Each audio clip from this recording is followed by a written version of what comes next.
अमर जी ऐसे आदमी हैं जो दूसरों पर एक रुपया भी खर्च करने से बचते हैं। अमर जी अकेले रहते हैं। आस पड़ोस रिश्तेदार जानते हैं कि अमर जी एकदम कंजूस हैं। हर पैसे में उनकी सांस अटकी रहती है। पैसे खर्च होने के डर से उन्होंने शादी तक नहीं की। आस पड़ोस से ज़्यादा मेल जोल इसलिए नहीं रखा कि उनके आने पर चाय चीनी और दूध का खर्चा होगा। घर में उनको छोड़ बस उनके पिता का लाया एक नौकर हीरा है। वह घर बाहर का सारा काम करके आज भी मालिक से 1,000 रुपये पाता है। खाना और होली दिवाली को एक एक जोड़ी कपड़े उसे मालिक की तरफ से मिलते हैं। चूँकि उसको बागबानी का शौक़ है, अतः अपने इस शौक़ के लिए वह पौधों के खाद बीज आदि में अपनी पगार का आधा पैसा लगा देता है। उसका अपना कोई नहीं है। यह बगीचा, पेड़ पौधे, फूल ही उसका परिवार है। अमर जी की आयु 70 साल की है, पर उनको देखकर लगता है कि अभी 60 साल के आसपास के हैं। लंबा, गठीला, शरीफ, साफ रंग। शायद वे इस शरीर को निरोग रखने का रहस्य जानते हैं। जीभ और मन पर उनका पूरा संयम है। पर हीरा कुछ और कहता है। संयम तो उनका ढकोसला है, असली कारण है कंजूसी। खर्च के डर से जो इंसान शादी नहीं करता, पड़ोसियों से कोई संपर्क नहीं रखता, क्या वह पैसे खर्च करके खाने पहनने घूमने का शौक़ रखेगा? अरे, मेरा दुनिया में कहीं कोई और ठिकाना होता तो यह 2 जोड़ी कपड़े, रोटी और 1,000 रुपये महीने पर मैं यहाँ पड़ा रहता। मालिक के पास कितना पैसा है इसका अंदाज़ा नहीं। भोर में फ्रेश हो दरवाजे का ताला खोलने आए अमर जी ने ताले को गेट की छड़ में ही लटका दिया। मुड़ते ही उन्होंने सोचा, मैं अकेला कितने आराम से हूँ। पत्नी पालना तो हाथी पालने से भी महंगा है। अच्छा हुआ कि शादी के चंगुल में नहीं फंसा, नहीं तो पत्नी के नखरे उठाने में लाखों खर्च हो जाते हैं। हीरा को 1,000 रुपये देने पड़ते हैं और उसके लिए यही बहुत है। हमारे पुराने जूते, चप्पल, कुर्ता पजामा, तौलिया, बनियान आदि सब भी तो हथिया लेता है। पैसों का क्या अचार डालेगा? जब से सामान महंगा हुआ, तेल मसाले की मात्रा कम कर दी, चावल भी मोटा खाने लगे हैं। बस हार गए आटे के मामले में कि उसका कोई ऑप्शन नहीं। कभी कभार हीरा महंगी सब्जी ले आता तो वे बिगड़ते। इतनी महंगी सब्जी क्यों ले आया तू? आज सस्ती थी, हीरा कहता। काहे की सस्ती? इसके लिए कितना तेल मसाला चाहिए? यह लौकी तोरई की तरह बूंद भर तेल टपका कर बन जाएगी क्या? तू मुझे भीख मंगवा कर छोड़ेगा? मालिक, यह अपना मन मार कर, तन को कष्ट देकर जो पैसा बचा कर रखते हो, यह किसके लिए है? ना आगे नाथ, ना पीछे पगहा, तो इसे खाएगा कौन? तू ठहरा अनपढ़, तू क्या जाने पैसे का दम। लोग बच्चों को बुढ़ापे की लाठी कहते हैं। अरे, आजकल के बच्चे लाठी नहीं, हंसुआ होते हैं। पैसों के लिए बूढ़े माँ बाप का गला काट देते हैं और माल हड़प लेते हैं। असली बुढ़ापे की लाठी है पैसा। पैसा पास रहे तो सब दौड़ दौड़ आएंगे। रहने दो मालिक, बच्चे से बूढ़ा हो गया। आपसे पैसे की महिमा सुनते सुनते आपका पैसा आपको मुबारक। बाहर से लौटकर अमर ने उस पूरे घर पर नज़र दौड़ाई तो कुछ पुरानी यादें सजीव हो उठी। यह घर पिता ने बनवाया था। अम्मा और बाबूजी दोनों शौकीन मिजाज थे और दोनों ने मिलकर इस घर को सुंदर बनवाया था। उस समय आज जैसी जगह की मारामारी नहीं थी। बड़े बड़े लोगों के बड़े बड़े घर, किसी के घर में कोई किराएदार नहीं था। शायद यहाँ सबके घर बच्चों से भरे थे। ऊपर की मंजिल की ओर नज़र गई तो बड़े बड़े कमरे, बड़ी सी एक रसोई, 2 बड़े बड़े बाथरूम, लंबी चौड़ी बालकनी की याद आ गई। बालकनी में खड़े होकर अपने बगीचे को देखना आज भी अच्छा लगता है। माँ को शौक था कि पीछे फलों के बाग में उम्दा किस्म के पौधे लगे हों। इसलिए पिताजी बनारस और लखनऊ गए तो वहाँ से अमरूद और आम के पौधे लेते आए थे, जो अब मौसम के फलों का मजा देते हैं। उनके अलावा जामुन, लीची आदि के वे अन्य भी तरह तरह के पेड़ पौधे हैं। अमर चाहते थे कि पूरा बाग ठेके पर उठा दे तो लाखों की कमाई हो जाए। पूरे साल का खाना पीना, कपड़ा, दवाई का खर्चा पूरा करके भी हजारों बचें। पर यह हीरा का बच्चा खाना छोड़कर सत्याग्रह पर बैठ गया तो हार कर उन्हें चुप हो जाना पड़ा। वे हीरा को इसलिए कुछ नहीं कहते क्योंकि बाग बगीचे की देखभाल वही करता है। पैसे तो लेता ही नहीं, ऊपर से खाद, बीज और पौधे अपनी जेब से लाता है। उनको बिना कुछ खर्च किए मौसम के फल, ताज़ी सब्जी मिल रहे थे। अंदर आकर हीरा को जगाया। अरे उठ, दूध ला, चाय बना। हीरा उठा, फोल्डिंग मोड़कर मुँह हाथ धो पैसे लेकर दूध लाने चल दिया। पाव भर दूध लेने के लिए कोई दुधिया घर नहीं आता।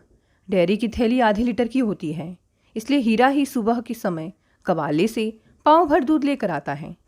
ऊपर का हिस्सा खाली पड़ा है। कभी कभी अमर के मन में किराए का लालच आता, पर किराए पर उठाने का साहस नहीं होता। अम्मा का सारा जेवर घर की अलमारी में पड़ा है। नगद पैसा भी कम नहीं, हर महीने जुड़ ही जाता है। लॉकर का खर्चा नहीं बढ़ाया। घर की पक्की तिजोरी में सब रहता है। किराएदार पता नहीं कैसा होगा। दोनों को किसी दिन मार कर सब साफ कर गया तो। हीरा ने चाय बनाई। पीते हुए अमर बोले, दूध 36 रुपये लीटर हो गया है। चाय में इतना दूध मत डाला कर, पाव भर को 2 दिन चला। यह सुनकर हीरा की आत्मा जल गई। अब बस भी करो मालिक, यह जो आत्मा है उसको मार के आप पैसे जोड़ रहे हैं, यह किस काम आएगा? आजकल तो बहुत बोलने लग गया है। कहा ना, यह पैसा ही बुढ़ापे की लाठी है। रहने दो मालिक, बुरे समय में पैसा नहीं इंसान काम आता है। पैसा धरा का धरा रह जाता है। अपना काम देख। यह कहकर अमर फिर सोचने लगी कि अगर हीरा ने काम छोड़ दिया तो 1000 रुपये में नौकर मिलने से रहा। नया कोई आया तो पैसा अधिक लेगा और इतनी किफ़ायत से चलेगा भी नहीं। तुलसी की पत्ती तोड़कर लाता हूँ। यह कहकर हीरा बाहर चला गया और अमर जी न्यूज़ चैनल खोलकर देखने लगे। तभी हीरा लौट आया। मालिक जरा सुनिए। क्या हुआ? झल्लाकर अमर बोले, आपसे कोई मिलने आया है। वे अवाक हो बोले, मुझसे? क्योंकि उनके स्वभाव को उस कॉलोनी और आसपास के सभी जानते हैं, इसलिए कोई भी नहीं आता। 2-4 लोग हैं पर वे भी घर नहीं आते, फ़ोन पर कुशल पूछ लेते हैं। सुबह कोई मिलने आए, ऐसी तो आत्मीयता किसी के साथ नहीं है। वे आसपास के लोग हैं क्या? यहाँ के नहीं लगते, हीरा बोला। उनके हाथ में सामान है। कोई सगा संबंधी होता तो उसे मैं जानता ही। 2 भांजी और एक दूर का भतीजा है, पर उनकी नज़र दौलत पर है। यह अच्छी तरह अमर जी जानते हैं, पर वे हीरा के परिचित हैं और साथ में सामान। अमर जी बाहर आए। देखा तो दरवाजे के बाहर 2 कम उम्र के लड़के लड़की खड़े हैं। कपड़े व हाव भाव से अच्छे घर के लगते हैं। दोनों ही सुंदर हैं और पति पत्नी से लगते हैं, क्योंकि लड़की के गले में मंगलसूत्र और मांग में सिंदूर है। उन्होंने हाथ जोड़कर अमर जी को नमस्कार किया। लड़का बोला, बाबूजी, मैं विशाल हूँ। यह मेरी पत्नी सुंदरी है। हम आपसे मदद मांगने आए हैं। भाई, मैं मामूली आदमी हूँ, मैं आपकी क्या मदद कर सकता हूँ? घर पिताजी ने बनवाया है। मैं कम पढ़ा लिखा हूँ और नौकरी कभी नहीं की, तो तंगहाली में जी रहा हूँ। नहीं बापूजी, हम आपसे रुपए पैसे की मदद नहीं मांग रहे हैं। हम यहाँ नए हैं, रहने को जगह नहीं है। सुंदरी साथ में है, जहाँ तहाँ असुरक्षित जगह पर भी नहीं रह सकता। आप हमें एक कमरा किराए पर दे देते तो। मेरे पास किराए पर उठाने लायक कोई हिस्सा है कहाँ? हीरा बोल उठा, मालिक, ऊपर का हिस्सा तो खाली पड़ा है। इस बरसात में ये बच्चे कहाँ जाएंगे? ऊपर से नई जगह के साथ में औरत। जमाना खराब है, किराया तो दे ही रहे हैं, ऊपर का हिस्सा दे दो। पर इस इलाके में कोई भी मकान वाला किराएदार नहीं रखता, और जो रखते हैं वे किराया ज़्यादा लेते हैं। तुम दे पाओगे? मेरा वेतन बहुत ज़्यादा नहीं है, फिर भी अंकल कितना किराया है?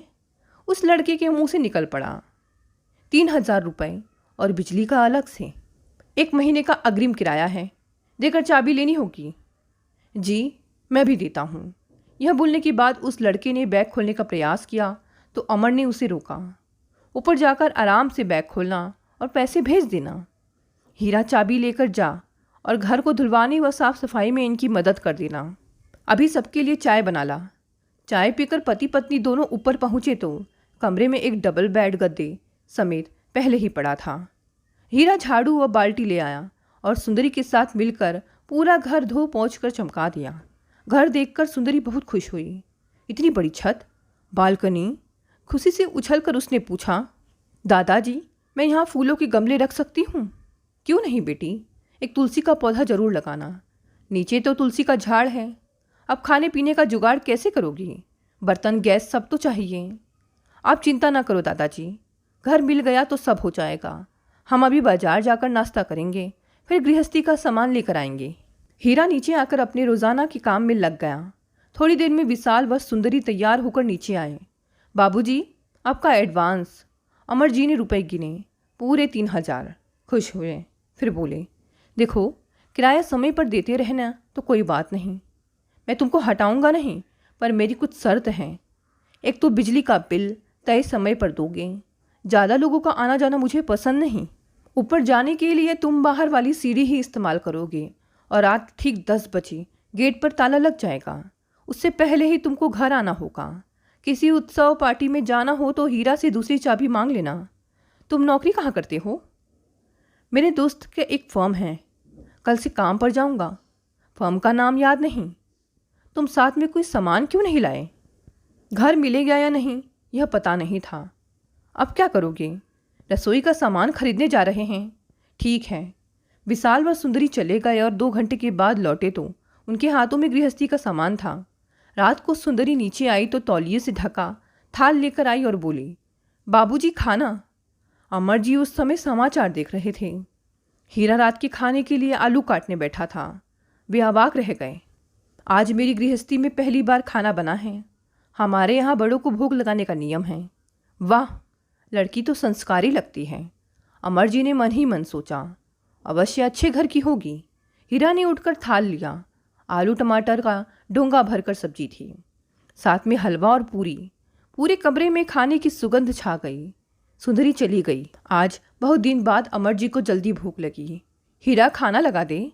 घर का काम जैसे तैसे निपटा कर हीरा बाग में आ जाता और काम करने लगता। सुंदरी भी घर का पूरा काम करके बाग में हीरा का हाथ बटाती, पौधों में पानी डालती, छटाई कर देती, बैलों को लपेट कर सहारा देती, झुकी डाल में डंडी लगाकर उन्हें खड़ा कर देती। हीरा खुश होता। फिर अपने बचपन की बात, बड़े मालिक और मालकिन की बात सुंदरी को बताता। बहुरानी, ऐसा इंसान तुमने कहीं देखा है जो पत्नी को खिलाने के डर से शादी ही ना करे? सुंदरी हंसते हंसते लोटपोट हो जाती। दादाजी, शादी तो आपने भी नहीं की है। मेरी बात और है बिटिया। हीरा दुखी हो सिर हिलाता।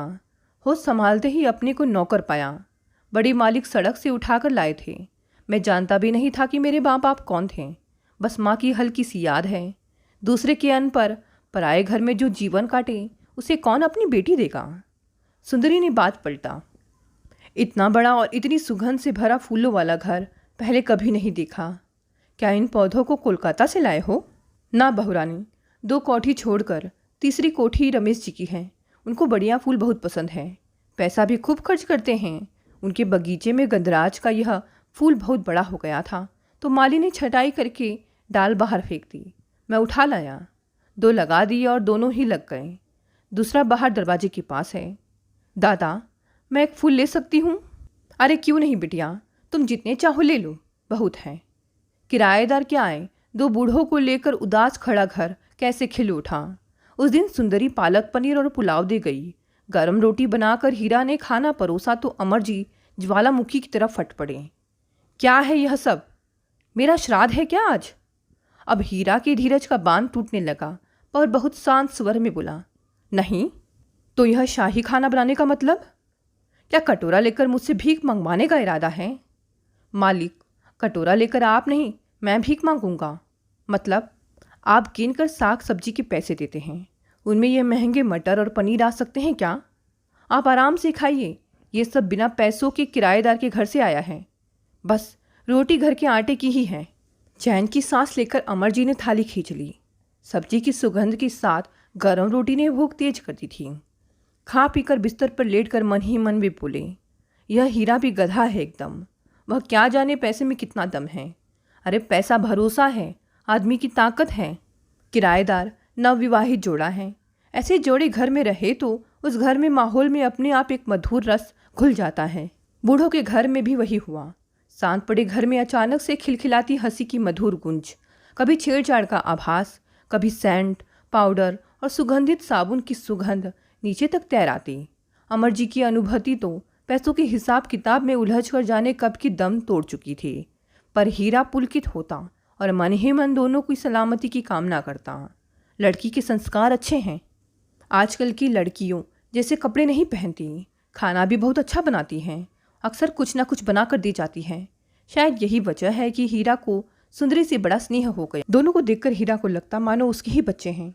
हीरा इसलिए भी खुश था कि उस घर का सन्नाटा तो टूटा और अमर जी प्रसन्न थे कि 3,000 रुपये की ऊपरी की आमदनी घर बैठे बिना मांगे ठीक समय पर मिल जाती है। लड़का सज्जन है, लड़की भी भले घर की है। बरसात समाप्त होकर हल्की ठंडी पड़ने लगी। सुबह शाम कोहरा भी पड़ने लगा। उन्हें यहाँ आए 3 महीने हो गए थे। अचानक एक दिन हीरा को लगा कि घर में जो मधुर रस गूंज रहा था उसकी ताल कहीं से टूटी है। गुनगुनाहट थम सी गई। अब खिलखिलाहट भी नहीं गूंजती। सुंदरी का मुख कमल सा खिला रहता था, लेकिन उस पर एक मलिन छाया है। कहीं ना कहीं इन दोनों के बीच कोई बात ज़रूर है, पर इस तरह की बात एकदम से पूछी नहीं जा सकती। वह भी उनके बीच कुल 3 महीने का परिचय है। उस दिन सुंदरी नीचे आई ही नहीं। ऐसा कभी हुआ नहीं। क्या तबीयत ठीक नहीं? हीरा ने कई प्रकार के फूलों का बड़ा सा गुलदस्ता बनाया और ऊपर गया। वहां पहुंचकर देखा सुंदरी ध्यान मग्न सी बैठी कुछ सोच रही है। मुख पर चिंता की काली छाया। बात कुछ गंभीर ही है। बहुरानी, चौंक कर सुंदरी ने मुड़कर देखा। थोड़ा हंसो। आओ दादाजी, ये फूल मैं अपनी बिटिया के लिए लाया हूँ। आज क्या तबीयत ठीक नहीं है? जी दादाजी, यूं ही थोड़ा सिर भारी सा है। कितने सुंदर फूल हैं। फूल को सजाकर सुंदरी लौटी और बोली, दादाजी, कई दिन से मैं आपसे एक बात कहने की सोच रही थी। दादाजी, मैं दिन भर घर में बैठे बैठे उब जाती हूँ। मुझे 2-4 ट्यूशन दिला दोगी? यहाँ मुझे कोई जानता नहीं है। आप कहोगे तो मेरा काम जल्दी हो जाएगा। तुम ट्यूशन करोगी बहुरानी? हीरा ने आश्चर्य से पूछा। मैंने एमएससी किया है। शादी से पहले भी मैं पढ़ाया करती थी। दादाजी, आपसे क्या छिपाना, हम दोनों ही मामूली परिवार से हैं और हमारी जाति भी अलग है। घर वालों ने शादी की अनुमति नहीं दी तो हमने प्रतीक्षा की। तब विशाल के एक दोस्त ने यहाँ उनकी नौकरी लगवा दी।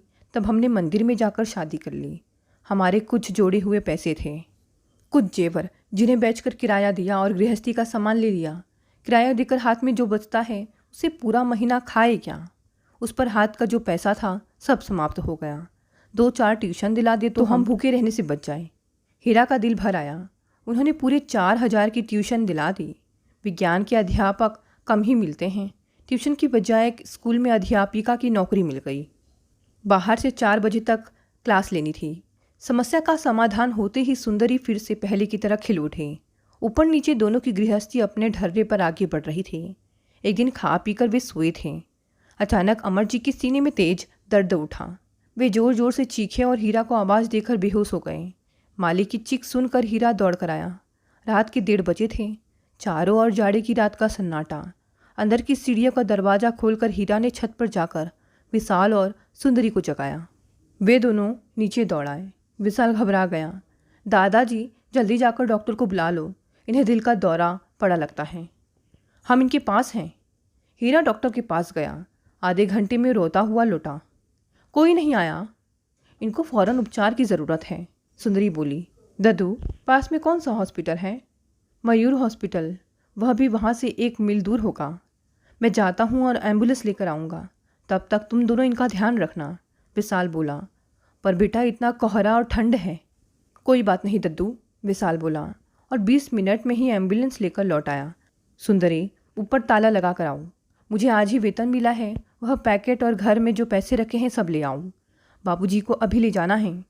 आईसीयू के बाहर विशाल और सुंदरी चुपचाप बैठे थे। 11 बजे हीरा आया और पूछा, मालिक कैसे हैं? अभी होश नहीं आया है। मैंने उनके भतीजे को फ़ोन किया था, पर उनके पास समय नहीं है। समय मिला तो देखने आएंगे। बहुरानी, यह लो 2,000 रुपये रखो। कब क्या ज़रूरत पड़ जाए। मैं जाकर घर देख कर आता हूँ। मौत और जीवन के खेल में अमर जी के जीवन ने मौत को हरा दिया। इसके बाद भी डॉक्टर ने उन्हें 3 दिन तक रोक कर रखा था। वे घर आए तो 15 दिन तक सुंदरी और विशाल ने दौड़ धूप, सेवा और देखभाल की। कोई अपना सगा बेटा भी क्या सेवा करेगा जो उन्होंने की। पता नहीं कितने पैसे खर्च किए उन्होंने, पर अमर जी पर किसी बात का कोई असर नहीं था। स्वस्थ होते ही वे फिर अपने असली रूप में आ गए। विशाल जब किराया देने आया तो उसके सारे किए धरे को भूलकर उन्होंने आराम से किराया लेकर रख लिया। हीरा तक से एक बार भी नहीं पूछा कि तूने कितना खर्च किया। उस दिन हीरा टमाटर व प्याज खरीद कर लाया तो वे बिगड़ बैठे। आजकल टमाटर व प्याज सबसे महंगे हैं। टेलीविज़न पर रोज़ दिखा रहे हैं और तू यही ले आया। गलती से 1,000 का नोट क्या दे दिया। तूने तो शाही दावत का जुगाड़ कर लिया। अब आप पैसा जोड़ते रहिए, हीरा बोला। बड़ा घमंड है ना आपको अपने पैसे पर। क्या कहते थे आप, पैसे को बुढ़ापे की लाठी। तो कौन काम आई वह लाठी जब मौत आपके सिरहाने आ खड़ी हुई थी। घना कोहरा, हाड़ गलाने वाली ठंड में एक दरवाजे से दूसरे दरवाजे तक मैं गिड़गिड़ाता रहा। आपके डॉक्टर साहब ने भी आने से मना कर दिया। ऊपर के किराएदार ही अपने सारे पैसे लेकर आपकी जान बचाने को दौड़ धूप करते रहे। रात 2 बजे विशाल पैदल हॉस्पिटल गया गाड़ी लाने। तब आपकी लाठी ने कौन सा करतब दिखा दिया। तभी सुंदरी सूप लेकर आई। उसने समझा बुझा कर हीरा को शांत किया। बाबूजी, हीरा दादाजी की भी ढलती उम्र है, सुबह से दौड़ धूप कर रहे हैं, आप इनको डांटिए नहीं, थोड़ा समझौता दोनों के लिए अच्छा है। अमरजीत चुप हो गए, सूप पीने लगे, मानो अमृत का स्वाद हो। लड़की जो भी बनाती है उसी में स्वाद आ जाता है। इसके बाद अमरजी ने बंद मुट्ठी को थोड़ा खोला तो हीरा के दिन वापस आ गए। अब अमरजी थोड़ा थोड़ा बाहर भी जाने लगे, कभी रिक्शे में तो कभी ऑटो में अकेले ही चले जाते। हीरा को भी पता नहीं कि वे कहाँ जाते हैं। रविवार के दिन विशाल को सुंदरी सुबह उठाने का प्रयास कर रही थी कि हीरा घबराया सा आया। बिटिया, जरा भैया को नीचे भेज दो, मालिक उठ नहीं रहे हैं। विशाल एकदम उठ बैठा। क्या मतलब? भैया आज दिन चढ़ आया, हीरा बोला। मैं कई बार मालिक को जगा चुका हूँ। विशाल समझ गया कि पिछली बार सबसे दौड़ धूप करवाई, पर इस बार शांति से चुपचाप चले गए। उसने चादर से शव को सिर तक ढक दिया। मैं डॉक्टर को फ़ोन करता हूँ, इनका डेथ सर्टिफिकेट चाहिए। हीरा दहाड़ मारकर रो उठा। काम निपटाते निपटाते रात हो गई। उनका भतीजा व भांजा अमरजी के मरने की खबर सुनकर दौड़े आए और क्रियाक्रम तक जमकर बैठे रहे। वे मौका मिलते ही हीरा से तरह तरह के सवाल पूछ लेते। हीरा जानता ही क्या था जो उन्हें बताता। पहले ही दिन हीरा ने एक चालाकी का काम किया था। अमरजी के खानदानी वकील को उनकी तिजोरी की चाबी यह कहते हुए थमा दी थी कि वकील साहब, मालिक तिजोरी की चाबियाँ अपने तकिए के नीचे रखते थे। तिजोरी में क्या है मुझे नहीं पता। मालिक तो बस खर्च के पैसे और मेरी पगार देते थे। उनके 3 अपने रिश्तेदार हैं जो यहाँ आए हैं। मुझे उन पर भरोसा नहीं। यह चाबी आप ले जाऊँ। इसके बाद तीनों ने बारी बारी से हीरा से तिजोरी की चाबी मांगी, लेकिन उसने तीनों को एक ही उत्तर दिया कि चाबी तो वकील साहब के पास है, उनसे मांग लो। श्राद्ध के दिन वकील ने कहा, अमरजी ने अभी 2 हफ्ते पहले अपनी पुरानी वसीयत बदल कर नई वसीयत की थी जो मेरे पास है। डॉक्टर साहब, जज साहब उसके गवाह हैं। परसों 10 बजे आप तीनों जो उनके सगे हैं, हीरा व किराएदार विशाल अपनी पत्नी सुंदरी के साथ मेरे घर आ जाएं। वसीयत के हिसाब से चल अचल संपत्ति का कब्जा भी दिया जाएगा। भतीजे ने आपत्ति जताई, हमारे घर की वसीयत में बाहर के किराएदार क्यों? यह अमरजी की इच्छा है। गवाह भी तो बाहर के लोग हैं, इनका आना जरूरी है। जाने की इच्छा एकदम नहीं थी, फिर भी विशाल मरने वाले की अंतिम इच्छा को महत्व देते हुए पत्नी सुंदरी व हीरा को लेकर वकील के घर ठीक समय पर गया। थोड़ी उत्सुकता मन में यह थी कि देखे कि इन सगों में किसकी तकदीर जागी है। तीनों ही परेशान से दिखाई दे रहे थे। उनमें से एक ने विशाल से पूछा, क्यों भाई, क्या लगता है वसीयत किसके नाम हो सकती है? मुझे क्या पता, किराएदार हूँ, वह भी मात्र 9 महीने पहले ही आया हूँ, परिचय भी ठीक से नहीं था। हम 3 ही हैं, एक ने कहा। हम तीनों को ही बराबर बांट गए होंगे, क्या कहते हैं आप? पर हीरा ने अपना पूरा जीवन उनकी सेवा में बिताया है। अरे नौकर की जात, एक नौकरी गई तो दूसरी पकड़ लेगा। आप भी ले बैठे नौकर की चिंता। वकील ने लिफाफे से वसीयत निकाली। यह अमरजी की हाल में ही की गई नई वसीयत है। इसकी 2 कॉपी और है, एक जज साहब के पास, दूसरी दूसरे साहब के पास। उनका निर्देश है कि वसीयत के अनुसार घर संपत्ति का कब्जा मैं असली हकदार को दिलवाऊं। मैं वसीयत पढ़ता हूँ। यह कहकर उसने वसीयत पढ़ी। चल व अचल मिलाकर तकरीबन 1.5 करोड़ की संपत्ति है। इस संपत्ति को छोड़कर लाखों के आभूषण तिजोरी में मौजूद हैं। घर की कीमत भी आज की तारीख में 1 करोड़ रुपए है। यह सारी चल अचल संपत्ति किराएदार दंपति विशाल और सुंदरी के नाम पे हैं। हीरा के नाम पर 3 लाख रुपए मासिक ब्याज के खाते में जमा हैं, जहाँ से उसे प्रति माह 3,000 रुपये ब्याज मिलेगा और जब तक वह जीवित है तब तक इसी घर के निचले हिस्से में रहेगा। उसके बाद यह पूरा घर विशाल और सुंदरी का होगा। ठीक, एकदम ठीक, बुजुर्गों ने समर्थन किया। अपना वह जो समय पर काम आए। भतीजा चीखा, मैं इस वसीयत को नहीं मानता हूँ, मैं उनका सगा हूँ। सगा होने का एहसास उनके मरने के बाद हुआ। जज साहब बोले, बीमारी में तो झांकी तक नहीं। मैं यह वसीयत नहीं मानता तो कोर्ट में जाकर चुनौती दो। अब उस घर से अपना सामान उठाकर चलती बनूं, मुझे इनको कब्जा दिलाना है। अब आप लोग घर खाली कर दें, नहीं तो कानून के गुनाहगार होंगे और हीरा की सहायता कानून करेगा। अब वह नौकर नहीं, घर का मालिक है। कोने में बैठा हीरा रोए जा रहा था। सुंदरी उठकर पास आई और बोली, दद्दू उठो, घर चलो, अब तो साथ ही रहेंगे हम। उसने सिर उठाया। बहुरानी, मालिक, हाँ दद्दू, उन्होंने हम सबको हरा दिया और खुद जीत गए, पक्के खिलाड़ी जो ठहरे। दोस्तों, ये कहानी यहीं समाप्त हो गई। कहानी पसंद आए तो इसे लाइक शेयर कमेंट करें। नए हैं तो इस चैनल को भी सब्सक्राइब कर लें। मिलते हैं अगली नई कहानी से। आपका बहुत बहुत धन्यवाद।